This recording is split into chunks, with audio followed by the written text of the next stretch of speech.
I remember the first time somebody said to me during an interview that something or other was demonic, used the word demonic. It cannot have been more than 6 years ago, and I was completely shocked that someone would use that term, because it's not a political term.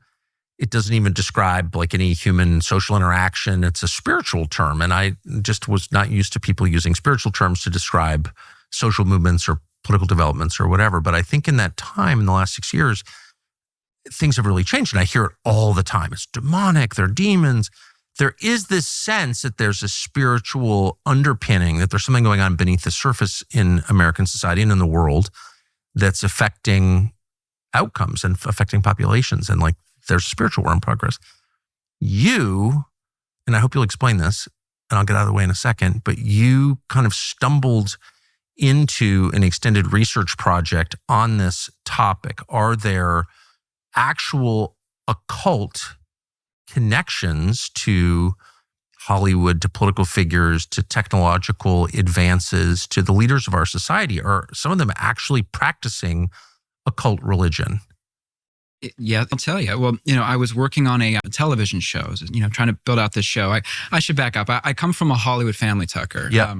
My grandfather was the actor Robert Conrad. If you've some of your listeners, Wild Wild West, Black Sheep Squadron, you go way back, Hawaiian Eye. My other grandfather, Harry Flynn, was a publicist in the for decades on the Monkees, Bewitched, I Dream of Jeannie. 2 occult shows, Bewitched and I Dream of Jeannie. I learned that the People magazine version of reality is not the truth.